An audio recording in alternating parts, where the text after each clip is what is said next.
नमस्कार, मैं हूं आपके साथ कंचन जसवानी और आप देख रहे हैं हमारा खास कार्यक्रम कड़वी बोली। और ये कड़वी बोली कथावाचक अनिरुद्ध आचार्य ने बोली है, जिसके चलते मथुरा में साधु संत सड़कों पर उतर आए। देश में ही नहीं, विदेशों में भी उनका सूद है।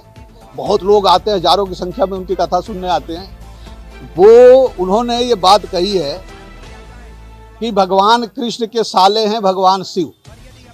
हमें इस पे आपत्ति है कि ये लोग कथा बड़े मंच पे बैठ के कभी कृष्ण के बारे में कुछ बोलते हैं, कभी राधा के बारे में कुछ बोलते हैं, कभी सीता के बारे में कुछ बोलते हैं, जिसका कोई प्रमाण नहीं है शास्त्रों में, और इससे जनता भ्रमित हो रही है। अब ये क्यों कहते हैं, इनको इससे क्या मिलता है, ये तो वही जाने। हम सन्यासियों को शिव का अपमान बर्दाश्त नहीं है, हमें किसी भी भगवान का, कृष्ण का भी अपमान बर्दाश्त नहीं है। ये भगवान शिव को नहीं, भगवान कृष्ण को भी गाली दी गई है ऐसी बात कह के, और हम इस बात को बर्दाश्त नहीं करेंगे। हम इसको ऊपर तक ले जाएंगे। हम चाहते हैं कि प्रशासन इस पर कार्रवाई करे और उनके कथा पर रोक लगाए। कई ऐसे बयान हैं अगर तो प्रशासन जल्दी कार्रवाई करता है तो ठीक है, और नहीं तो यहाँ हजारों की संख्या में अखाड़े के साधु होंगे। किस आधार पर उन्होंने कही है, किसी शास्त्र में अगर प्रमाण है तो उसको दिखाएं, प्रशासन इस पर कार्रवाई करे, उनसे पूछताछ करे। उन्हें सार्वजनिक मंच से उन्होंने बात कही है, उन्हें सार्वजनिक मंच पे ला करके उन्हें जवाब देना होगा।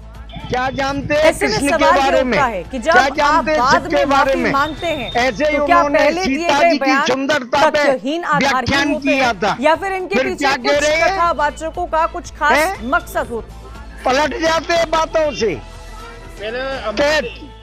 चाणक्य की नीति में, भागवत में चाणक्य की नीति लिखी हुई है कि भागवत बांट रहे हैं, दो अक्षरों को बैठ के दुकान सजा के बैठे हुए हैं, दुनिया को बेवकूफ बना रहे हैं। इनको तो जेल में बंद किया जाए, मुकदमा चलाया जाए। इसको समाज से बहिष्कार करना चाहिए, यहाँ कथा करना बंद कर देना चाहिए। ब्रजवासियों को पंडाल समाज आकर के उनको शासन प्रशासन से अनुरोध करना चाहिए, ऐसे कोई भी कथा का जो मंच से वृंदावन के विषय में, चाहे किसी सनातन धर्म इस निंदा में क्या दिया दंड दिया जाता है। ब्रजवासियों से कहूँगा, यहाँ के ब्राह्मण समाज से कहूँ, जो आप लोग इसमें आप कठोर कर इनका दंड दिया जाए। जो भी ऐसा बता उन कथाकारतों को कथा बिल्कुल बंद कर देना चाहिए। व्यास मंच बड़ी गरिमामयी मंच है।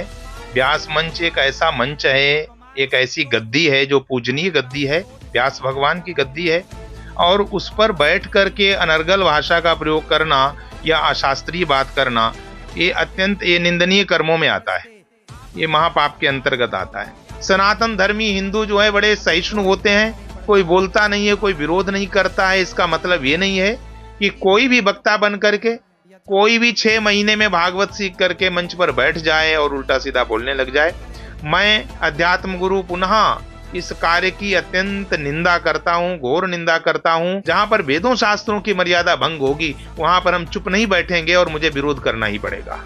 पुरी का साफ कहना है, जब तक अनिरुद्ध आचार्य पर कड़ा एक्शन नहीं होगा, हमारा आंदोलन लगातार जारी रहेगा। तो शास्त्रीय परंपरा को बिना पढ़े मनमुखी ढंग से जो लोग धर्म प्रचार कर रहे हैं, इससे धार्मिक जगत में बहुत बड़ी क्षति हो रही है। अनिरुद्धाचार्य को पढ़ना चाहिए और उतनी ही बात करनी चाहिए जो शास्त्र सम्मत हो।